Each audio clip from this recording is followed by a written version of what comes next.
Hey South Georgia, I'm here at Thomas County Central with the one and only Kendarius Reddick. How are you doing? Welcome to Beyond the Whistle. Yes, ma'am.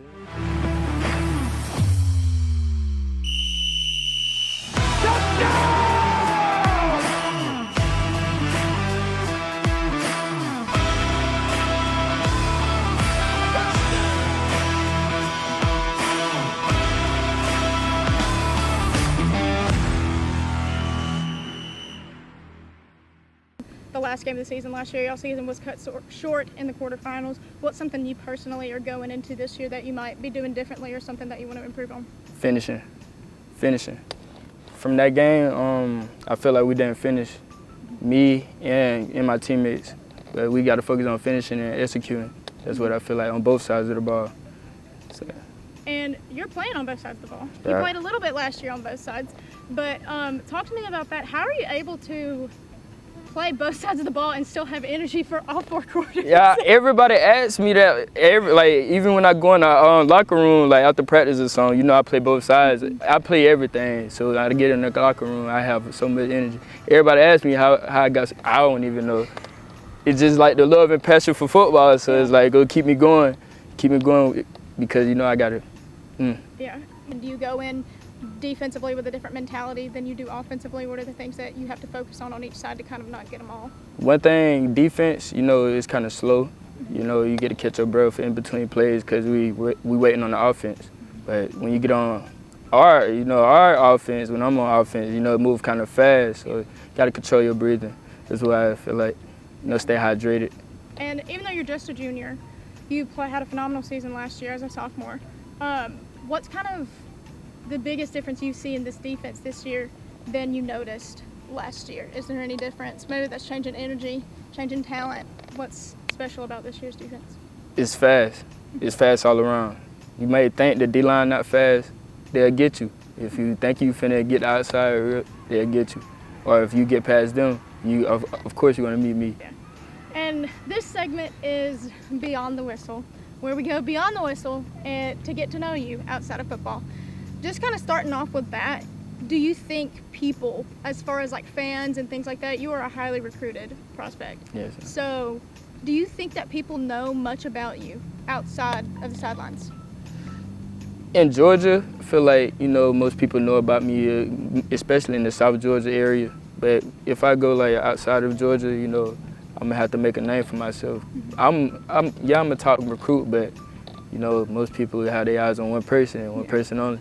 So I don't want too much let that get to my head. You know, I still, you know, play my part, play my game. You know, whatever happens, happens. Yeah. And what is something from everything I've heard as I stood on the sidelines today at y'all's practice? Everything I have heard, and there's one common phrase people have used on the sidelines today to describe you, and that is a goofball. Do you think that is a accurate description of kind of your personality outside of football? Nah.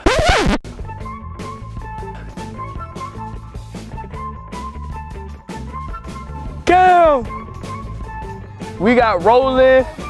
We got worms right here. Got my boy the grade 8. Talk like me, I'm a Cedro. Hey, we gotta hurry up and fill. Now get mine back there. I'm sorry, we can't do the whole thing. Outside of football, I'm real chill, but football like brings so much joy in me. I gotta have fun. I mean, I got to. I'm running around. I gotta have fun. I gotta joke around at least. I got to.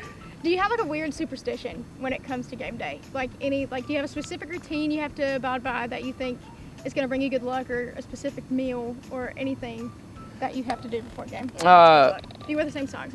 Hey, not gonna get too much into that, but sometimes before the game. Sometimes before the game though, you know, if I have time, you know, if the sun out, I'll probably meditate.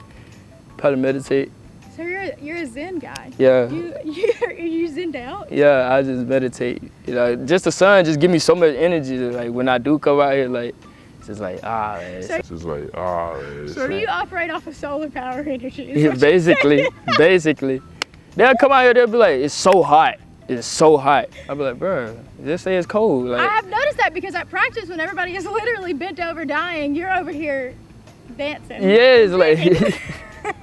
Do you have a specific jig that you do when you? I just swallowed a gnat. Oh, we're gonna cut that out. We're gonna cut that out. We're gonna cut that out. We're gonna cut that out. Straight down the pipe. Oh my gosh! Thank you. You okay? Okay. So, anyways, like I was saying, since you're zenned out, you always have energy. I noticed that today. Everybody over here has bent over down on the sidelines, Yeah. and then you're over here dancing. Do you have a specific celebratory jig that you like to do? The gritty is not an option because everybody does that. I got plenty. What I did today that I have. You want me to? You can if you want to. I'm Okay. all for it.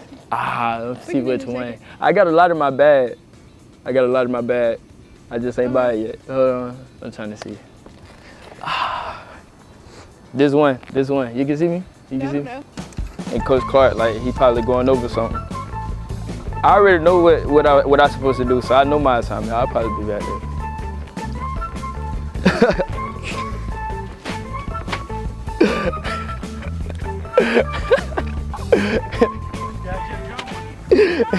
That was wonderful. Good job. That's good. Well, you don't want to give all your secrets away. You don't want to give too much out because you don't want people to be copying your dances. Exactly. So I get that. That's understandable. But kind of going again, kind of beyond the whistle, since you are a big prospect, a lot of pressures, I would say, come with that. I don't know. I've never been a big prospect, so I want to know. But from your point of view, has there been an added pressure, especially since you're just a junior? Just a bit. You know, I too much don't let that get to me, but one, you got to live up to the expectations. That's one thing that's been on my mind. What But expectations are those that you think? well, which one? You can just name a few. A few. Let me get it out. My little expectations. You know, too many people ain't see me what I did on offense. You know, at least scoring one time on offense. Mm-hmm. Because, you know, I've been telling folks like, yeah, I'm gonna do this, I'm gonna do that. That's, what else? Do you think you have an expectation of you have to have a perfect game every Yeah, game? Is that what you're trying to say? that too. Most people expect me, like the player that I am, the energetic player, they expect me to be everywhere. Like, sideline to sideline. Yeah. That's one thing. I'm glad you asked me these questions outside of football. Like, Yeah. It's That's making the me point. feel That's comfortable. That's what I'm here for. But, because I mean, people don't understand you're only what, 16, 17. 17 years old? People forget that, especially the second you start getting stars next to your name and the second you start getting Power 5 offers, which Yeah. you've had a lot. And so I think it's also important for people to understand that you guys struggle outside of football. Like, Yeah. you're not always dancing, you're not always smiling, you're not always having fun, right? What are some of the struggles you as a student athlete, as an athlete, as a person, have to go through really outside of the sidelines that people really wouldn't understand unless they're an athlete? Keeping them grades right. Keeping them grades right and staying on top of football. You know, like sometimes it'll get, but with the mindset, you gotta have the right mindset too. Stay in that lane. So you gotta try to balance it out. Yeah, no, I get that for sure. This is Coach Rogers' second season. Yeah, second season. So this is also your second season with Coach Rogers. Basically. Let's kind of talk about the second that Coach Rogers came over here. You had already, been here for a season. You were a sophomore. Yeah. How was it adapting to a coach like Coach Rogers, who has a very strong track record of winning a lot of games? What was your first impression of Coach Rogers, and has that changed? It haven't changed. I was like, oh yeah, we finna win some games. He finna get us right mentally, like better man, everything. Like he's gonna get us right. You know, I always looked up to him. You know, he's my coach, but at the same time, he's like a father figure to me too. You know, he's teaching us that on both sides, outside of football. You know, that's one thing I can thank him for. Not just winning, just thank him for helping me be a better man. Aww. That's so sweet. Love my boy, sentimental. Man. Love my boy. Take a good one. And let's kind of just ask like some fun little questions. Are you an only child? Do you have siblings? How many siblings do you have? My brother just went. You think I'm a goofball? You think I'm a Brother? goofball? Oh my God. Oh my God. He is the goofiest of them all. Really? Yeah. And that's your only sibling? Nah, I got 2 sisters. Okay. 3 really. My baby sister, she just a little, about 3 months. About 3 months. So, since you love to dance, and I really saw you getting down to Michael Jackson, would you say that Michael Jackson's one of your favorite artists? When I go home, you know what my name is? No. Michael Jackson. Really? Yes. That's my nickname. People call you that? Yeah. No way. When Why I did was you young, get I that? used to do the Michael Jackson. You did it today in practice. Yeah. That is so funny. What other nicknames do you have? I call myself Truth, either Truth or Zero. It's better than Liar. Yeah. It's better than Liar. That's a good nickname to have. Yeah. But going into some more little fun questions. Do you have a weird like habit or like a weird routine or like characteristics about yourself that nobody would really know probably unless they're closest to you? Like for me, like a weird thing about me is like my house can be a mess, which it really never is, but my shoes have to be like in line. Every Okay. day, every night. It doesn't matter what it is. So like, do you have any weird like habits or like weird things that people wouldn't really know? I laugh to myself. You talk to yourself and Like I talk to myself in my head and I laugh. Like, really? Why would you think that? I feel like I do that too, though. So you're not alone in that. You're not alone in that. I do it too. So I'll admit it. I talk to myself. I talk to myself a lot. Like, bro, why is you saying that in my head, bro? Like, get out of my head, bro. Yeah. And what's your favorite food? My favorite food, mac and cheese. Really? Yeah. Homemade. I was about to say, which kind of mac and cheese? That is the real question. Yeah, homemade. I like homemade mac and cheese. Yeah, that's fair. Are you a Gatorade, Powerade person? Gatorade. Powerade, you know, it's kind of cheap, so you know if I don't That's sleep what on the Powerade Zero. I'm saying. The blue ones. Nah, hey. Those are my favorite. Hey, I like them though. But still, like, you can go in the dollar store and you can probably just look like, oh, this Powerade is like $1.39. But you go in the freezer and this Gatorade is like $3. I'm finna go get the Powerade. Like, come on, dog. That's a smart man. I don't care if it's not These cold. prices nowadays. Like, what? For one Gatorade, $3? Wait, bro, come on, bro. What's your favorite sport outside of football? Favorite sport outside of football? Boxing. Whoa, I was not expecting that. I like boxing. It's just like Really? boxing, you gotta actually know. Where have you like boxed? Like, it just, I haven't boxed. It just like, it fascinates me. Like, I watch it. I watch it. Oh, so you're just intrigued by the sport? Yeah, you like watching basically, the yeah. sport. It is. It's a very interesting sport. What is your favorite NFL team? And My who favorite- have you looked up to most? Like, who do you want to mimic your game after? The Cowboys, Trayvon Diggs. Yeah, baby. That's what I'm talking about. That's that guy. I love Trayvon. Are you Deion? Deion? Yeah, Deion guy? I like a Deion Deion. Yeah, I like Deion. I love Why Deion. don't you mention the Cowboys and giving your position? I think that. See, I can't go Deion because everybody hopping on the wave. Like, you gotta, Trayvon, come on now. I see what you're saying. Oh, that's all. I picked up what you put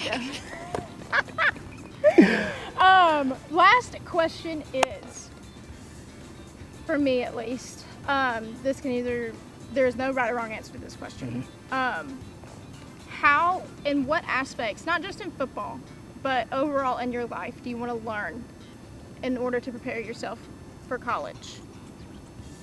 What do you want to learn, and what do you think is going to prepare you the most to enter the next level? Like, as in football, or just like, Either way, it can be both. It can be one or the other. It's up to you. just connecting with people more, basically. That's a good one. Connecting with people. Yeah. You know, like, I get in my little zone, like, I don't want to talk, but I'm opening up a lot to you. I'm having a great time. That's what we love to hear. I'm having a great time. I'm having a great time. I'm gonna put that out there on social. I'm having a great time. And I said that was the last question, but this is actually gonna be the last question. Do you get nervous being the prospect that you are? You have offers from all over the country. Do you get nervous going to college, especially at such a high level wherever you choose to go? You're not committed right now. Yeah. And do you get nervous going to college and realizing that one day you're going to have to be on your own and you're going to be maybe far away from home depending on where you go? I don't know where you're going to go. Yeah, I think about that a lot. Yeah, I get nervous sometimes, but I know, like, with the journey I'm taking, that's what's got to happen. So as I'm getting nervous, like, I'm really preparing myself mentally, like, that's what's got to happen. This your journey. You got to take that route. You can't take everybody with you, but just know they rooting for you. That was so sweet. Oh, well, our time is up for now. Unfortunately, we can sit here all day and talk. So, but we're gonna get Coach Rogers up here on the hot seat. We got my guy. Come on, Coach Rogers. All right. Take a seat. There You're we in the go. hot seat now. Let's do it. All right. So you have a phenomenal rap sheet, I guess, or a great resume. Everywhere you've gone, you pretty much won.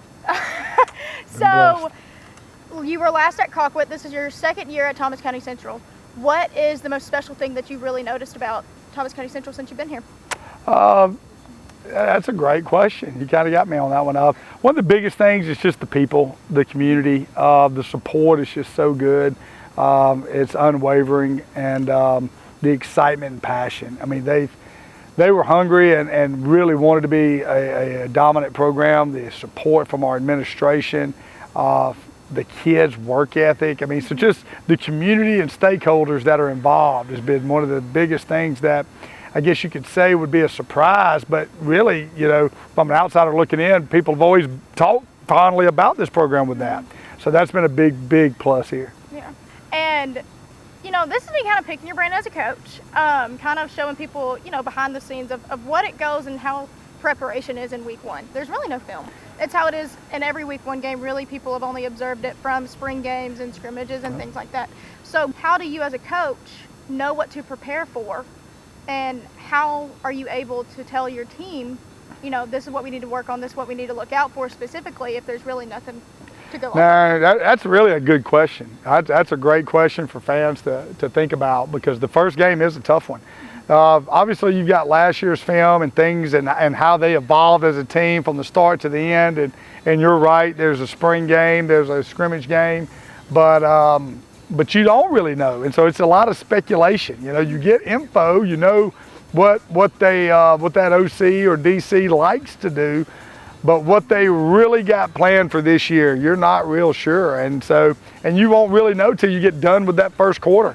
Even the first drive, you're still trying to learn information. It'd take a quarter to see if your speculation, what you thought you might see, comes true. So the first game and even the second game, it can be really nerve-wracking in the fact that you are having to take some liberties to kind of guess for that guy what you think he's going to become. Yeah, you lost a lot of key players last year. I mean, Sam, who was y'all's quarterback, Tyler Floyd, Ricky, Fulton. So you lost a lot of key players who put up some big numbers, broke some records. Yeah. So what can we expect from those positions, especially specifically the quarterback position, possibly a little bit of wide receiver, going into not just Friday but this game? Who's expected to fill those shoes? Yeah, Jalen Johnson will be our quarterback. He's a sophomore. He's looked really good in the spring scrimmage and the scrimmage, but he's also had a green jersey on. You know, so I expect him to play well, but he's going to make some mistakes early on. You know, early on in this year, he'll go through some growing pains with Jalen, but he's so talented. He studies hard, and he's got great poise. So we'll grow up with him. Wideouts, you know, that's another one where we lost, you know, some really good ones in Tyler Floyd and Adam Hopkins, and we're going to replace them by committee. So we're really playing about 6 wideouts and rotating. So people will see us play. Yeah. So our goal there and our philosophy is if we play a lot of kids, we can stay super fresh and play extremely hard. So that's kind of how we're going to do it. You know, while we can't really replicate the talent that those two guys had and the skill set, we can just play so much harder than we've ever played by playing more kids. So we'll do that. And then running back, we've got A.J. Clark stepping in for Ricky Fulton. And we think A.J. could be a really good one. Trey obviously coming back is huge. He was a 1,000-yard back last year, and he'll have to carry the load as we continue to grow up at receiver and throwing the football. Yeah. And your quarterback is very young. Yeah. To be only a sophomore, so that means he's going to have 3 years to be, developed. And how great is it to have a quarterback for 3 years? And what is your game plan as a coach to prepare the quarterback for the next 3 years? Because the quarterback is the anchor of a team. If you don't have a quarterback, you basically don't have a team. It's a wrap. The game of football has made it to where you have to have a quarterback. Yeah. And so what can you expect from him, not just this season compared to Sam last year, who was also a phenomenal quarterback? How do you prepare him for the next 3 years? Yeah, well, first part of your question, having a young guy that you know is coming back. Do you know this is my 8th quarterback in 8 years? No. Yeah. The more interesting. You know, I did not know that. Interesting stat. I had a kid. Quarterback. I had Bradley Honeycutt was my starting quarterback at Jones County. He played 3 years for me. Started as a sophomore, had a phenomenal career. Then I went to Teldrick Ross. Then I went to Hunter Costello. Hunter would have came back, but I left and went to Moultrie. And I had J.C. Harden there. Then we went to Xavier Williams, to Nico Fan. Nico would have came back, but then I left and came here, and I had Sam Brown, and now we've got Jalen. So the idea of having someone to come back that I am not starting over is exciting. Now, one thing I'm proud is every one of those were first-team all-region quarterbacks of all 7 years. And so we want to keep that streak going as well. So we've had success with quarterbacks, but it is going to be really nice to not have to start over. Yeah. So developing Jalen, we know we got the long plan in pace. And every time I've had a 3-year starter, I had one in Jaquez at Griffin and Bradley at Jones. That 3rd year, man, it was like having a coach on the field. It was like cheating, having that guy. And we expect Jalen to be the same way. By the time he comes back year after year, it'll almost be like cheating having him out there. Would you say that this Thomas County Central team is going to be predominantly an offensively heavy team, strong team, or more defense, or you think you're going to be strong? The plan is to be balanced, both. Have to be good defense and offense. I know that's cliche. Now, early in the year, we'll probably, defense going to carry us a little bit. We got a lot more returning starters on that side of the ball, a lot more experience on the defensive side of the ball. And so we'll need the defense to carry us a little bit as the offense continues to grow. But as we get into game 6 and 7, I fully expect, the offense to be a totally different football team, defense be a different football team, and we play complementary of each other. But we're definitely leaning on our defense early on. Yeah. And speaking of defense, we just sat down with one of your, I would say, star defensive players this year, D. What really are you going to expect from him this year? Obviously, it's going to be big things, but specifically from him, what are you expecting? Such an increased role in leadership.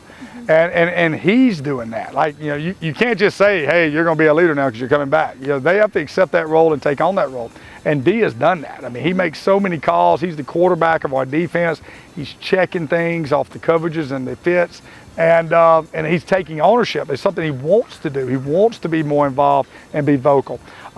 He's always going to lead by example. But this year, he is truly becoming more of a vocal leader for our football team and being an influence. So that's awesome. And hey, yes, I was going to say, and he's coming back.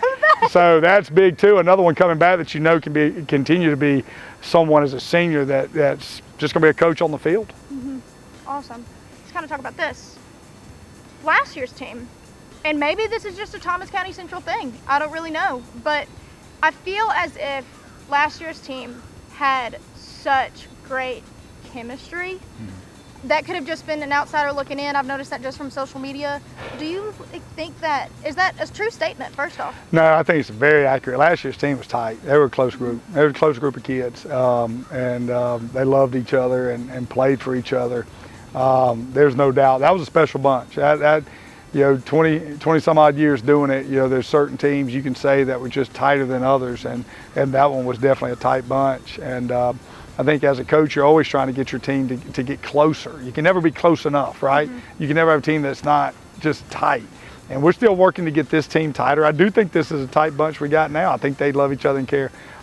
They still got some ways to go to match that team from last year on how close they were. See, I'm glad I asked that question, because I was also going to ask, What's kind of special about this team this year that you didn't really see in last year's teams, or something that's different as far as the team carrying themselves and treating each other and just their hard work on the field and their passion for it? Well, I think it's a good segue from the first question to this question. I do think they've taken the ball and ran with it from what the last team left off. The standard that was set by the last team and the expectation that had been raised, I think they've taken that, and their expectations higher. They want more, and they understand the importance of the togetherness. And so I think they recognize how that was important last year, and they want to see this thing continue to be dominant, so they feel that, I don't want to use the word pressure, but more a responsibility. You know, they feel the responsibility to keep this thing at a high level, which is what you want a program to feel. Yeah. And that is, I think, a perfect way to put it, you know, because also if you don't have a team that works together, you can't really win together. No. And do you think that that's something, you know, with your success as a coach, do you think that that is something that's a contributor to the amount of wins and to the amount of success that you've had as a coach? Would you say that you've always had pretty tough teams, or has there been times where you've had to really rally your team together and be like, look, y'all got to work together, or this doesn't work? Well, some teams are easier to come together than others, for sure, because it's a different collection of individuals every time. But in my career, I've been blessed with good players, really good people, and great coaches. But there's no doubt, if you're going to have success, and it's something I am intentional about, is our culture and our character, we've got to be a close-knit group if you're not. So if you ever noticed about us, we're always going to do, I call them family vacations. We're going to go to Wild Adventures. We're going to go canoeing. We're going to go to the beach. Yeah, we're going to do things. Go bowling, go to the movies. I mean, we're going to do things outside of football, because if all you ever do is football, then you don't have an opportunity to come together. So we're always, and that's been from Jones to Moultrie to here, we're going to have excursions, you know, that we do together. I'm just, sorry, after talking to Dee, I'm just imagining. Yeah, imagine him on a canoe. No, Wild Adventures ain't a problem. Get him in a canoe trying to teach them. We're going bank to bank to bank to bank. You know, getting them to learn how to go straight is that was something else now. We did that one. It's so funny because you literally just told me off camera that he's a country boy. And so the fact that he was struggling with a canoe is hilarious. Daddy was. And then we hit Jekyll Island.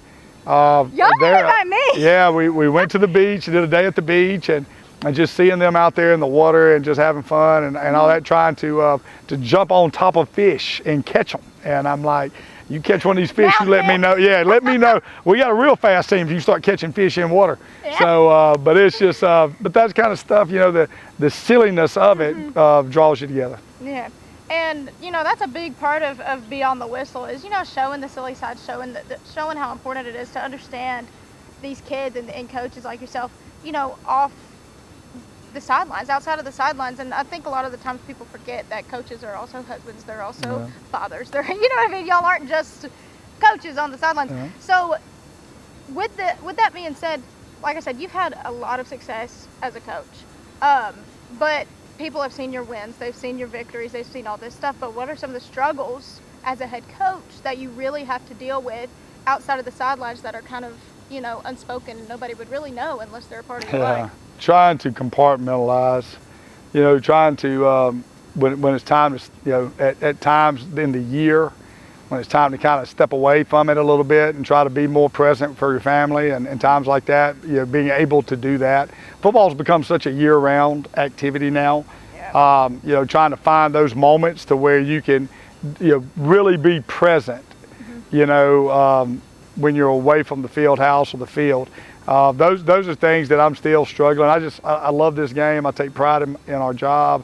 I take pride in the role that I have, and that's something I always battle. And then, you know, something is finding joy in the wins. I mean, winning is hard. Okay, winning ain't easy. It's not. And you know, too many times you work so hard and you get that win that you don't. And I'm guilty of this, and I'm trying to get better, but you don't take the time to enjoy it, and you're already worried about the next one and making sure that, oh man, we escaped this one, let's make sure we don't lose the next one. And so, you know, being able to enjoy wins. As I'm getting older, I'm mentally trying to do that. I don't know if I'm successfully doing that, but it is there. You know, you you want to enjoy the journey because, you know, it's awesome. I love my job. I do. It's awesome to work with young people like D. You know, they keep you young.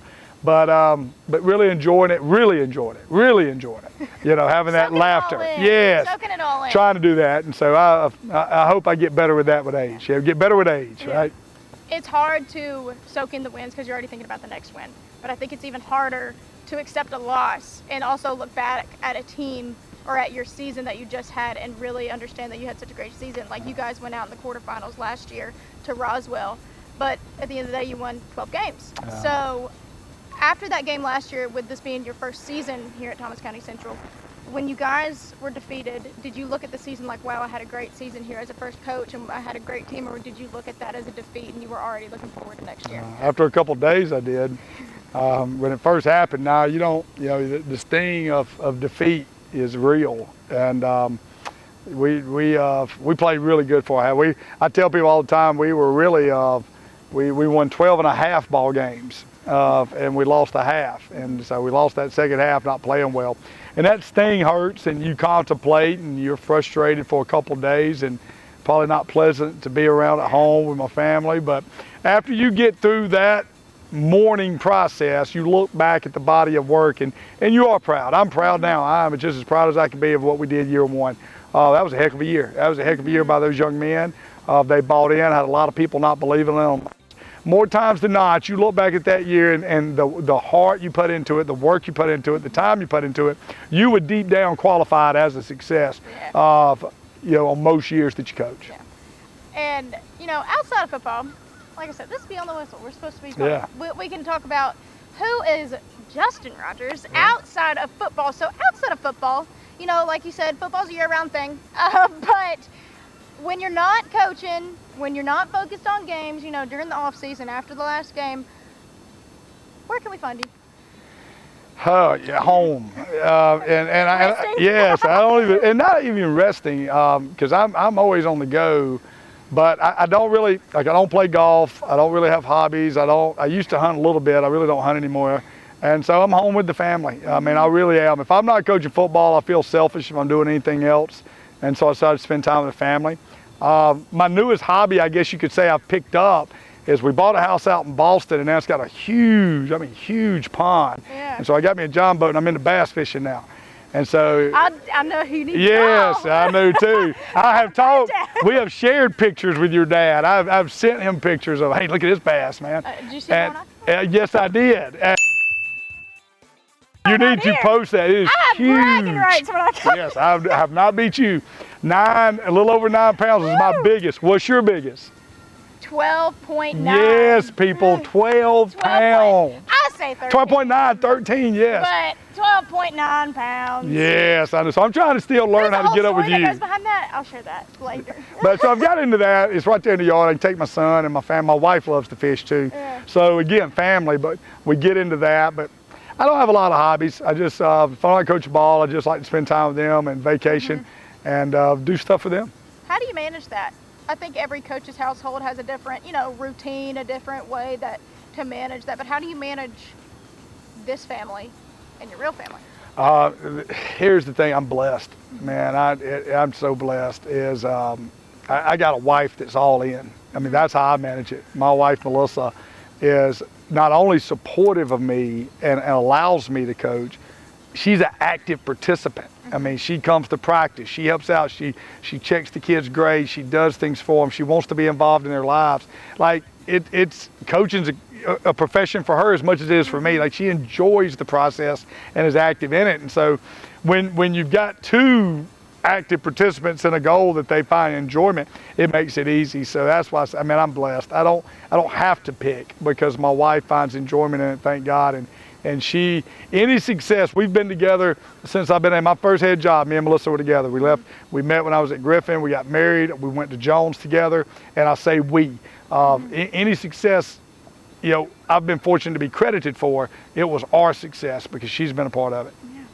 That's so sweet. Miss It's true, Melissa, though. If you see this, that was not planned and that came from the heart. Yeah. That is genuine. Now I'll take the credit, but give me some People don't kitchen understand. passes. The backbone of every program that is is. coaches' wives. Amen. People, I say it all the Amen. time. It's how it is. I've seen it. I You lived say it all the time. You lived it. You know it. And like I said, my mom is a veteran. My dad has almost a 30-year career. Yep. My mom's a vet when she comes to it. At one point, all three of us were in diapers, and it was just, I don't know how. I literally have no idea how she did it. But anyways, They're the heroes. Coaches' wives are the ones that wear the capes. But Yes. with that being said, this is also could be another question that Miss Melissa can answer. What are some quirks you have about yourself that people wouldn't really know? Do you have like any weird like habits or any weird routines or superstitions that really nobody would know? No, I don't have a lot of super. I mean, I'm gonna wear the same hat to practice every day. I forgot it today, but I'm gonna wear that. I'm gonna have a different one there. That's about the only superstition I have. When I'm at home, my wife would tell you, you know, when I'm pretty serious all the time here. I keep a persona. When I'm at home, I can get silly, you know, when I'm with my own family and let a laughter, you know, and let a different side come out and have fun.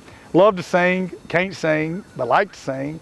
And so, You do, yes, really? I love singing now in the car and in you the actually shower. like, you sound pretty good? No, I cannot I sing. was about to say, come on now, hit it. No, Three, two, one, I let's would go. give anything if I could. I picked up learning how to play guitar when I was young. I'm gonna have to have a video. And so now no one's gonna get a video of that. That's just for me.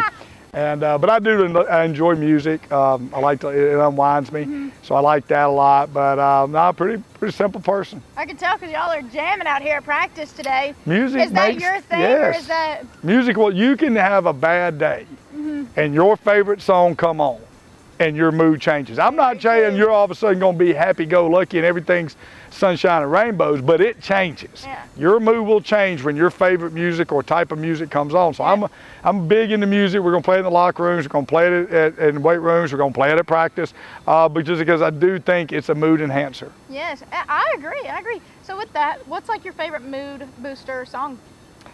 Okay, we got to be in the mood, I'll tell you know, mine, you right? tell me yours.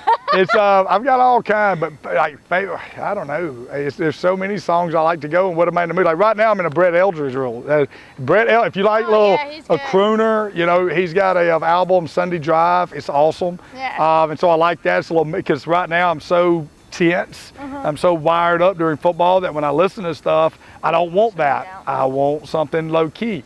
Off season, I may go do something a little upbeat. A lot of times I like to go to 90s rock and roll and go hit some Great. Bush, Stone Temple Pilots, Red Hot That's Chili wonderful. I need Peppers. to bring the team to Wild Adventures, go to a little concert. They have people Yeah, playing all I the time. know. Those are things I grew up in the 90s, so I listened to a lot of that in the 80s, late 80s. Yeah. So I like to listen to some of the alternative rock there. Obviously, I'm a country person My by music's better trade. myself. But I have a plethora of music that I like to listen to. And so, and if it's Friday, we want to listen to Sir Charles, man. Thank God it's a Friday song, right? Yeah. So, My go-to, not that anybody cares, but is Colin Baton Rouge.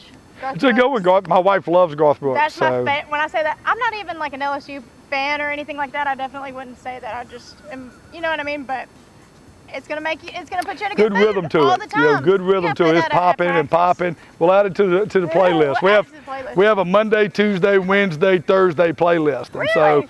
yeah, we have about a little over 3 hours on each playlist, and so it's a plethora of songs. We may go from Bob Seger to freaking Migos to Stone Temple Pilots. I mean, it's all over. What the heck? That Coaches. sounds like the ultimate playlist. Yeah, though. well, coaches get to pick, players get to pick, and the genre is just all over. And Yeah. so it's pretty cool. You never know what's going to come up each day.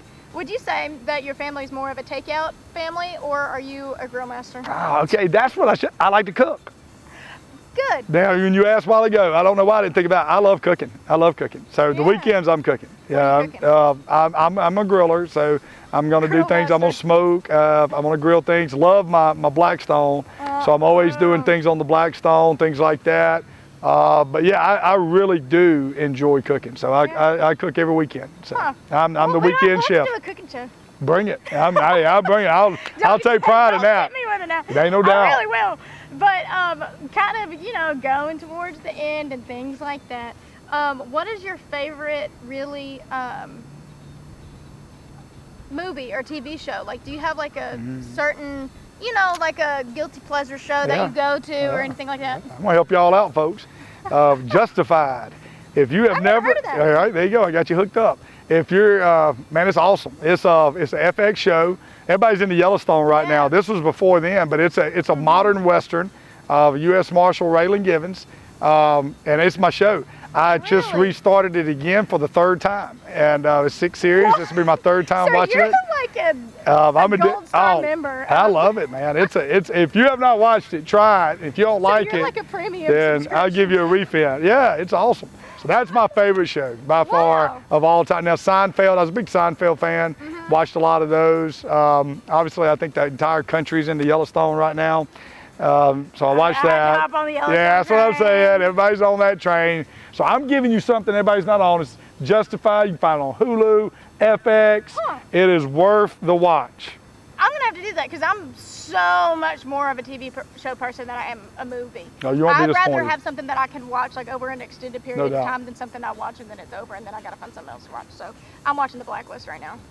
I did that one, but I got tired of it after about third series. It's the same story over and over again. Series 5, it's hard to keep things going for a long time. I mean, it's a 9 plot. seasons. They just wrapped up their 9th. Yes, and it's the same I also was episode Grey's Anatomy. rewind. They just wrapped up their 19th. Yeah, I'm not So, into those I think- things. Yeah, my wife may watch something like that. I don't really watch those things. But kind of, really going into the end of it. What do you think as a coach is kind of a common misconception or a narrative that you would like to change as far as like the public eye looking in that you wish people really didn't, I guess assume about coaches and athletes and who you are and what you do? Oh man, that's a good one there. That's a thinker. That is a thinker. That's a good one. First off, that we have all the answers.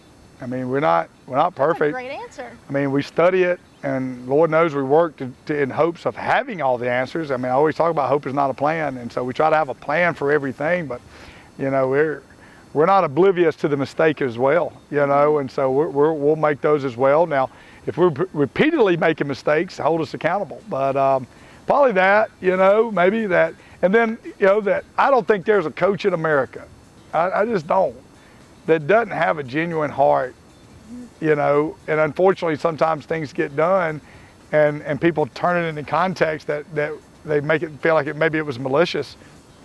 But I think if you coach kids, you really want the best for all of them. I don't think there's a coach out here that doesn't.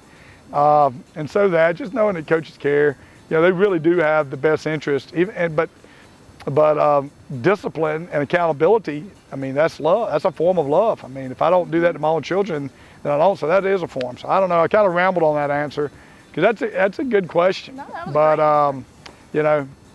Grace. Just give us grace. We talked about cooking and football today. Well, I'm gonna tell you this. There's 2 things every man in America thinks they can do, and that's grill and coach football. And if you don't believe it, just ask them, because they'll tell you. Hey, I mean, yeah. Yeah. I can say a lot of women are that way too. Yeah. I could be one of those people. Sometimes I'm like, whoa, I can't tell you how many times I've been up in the stands at like 11 years old, and I'm sitting here like, what are you doing? Oh yeah, I've got 2 of my worst critics live with me. My wife would tell me what we should have done, and now my 7-year-old boy would tell my me. mom is too. She's like, I've seen it long enough. Yes, same exact thing. She tells me the same thing. I will have to have the coaches' wives on. That would be a good episode. Have a bunch of head coaches' wives and the things they go through, and then how they would have. Oh, I could have. I mean, why didn't you just do this? That would have worked. Thanks, sweetheart. Thanks. Yeah, and so really, last question. This is your 2nd year at Thomas County Central. You came from Colquitt, which is also another big name school, a very prestigious school, especially when it comes to football.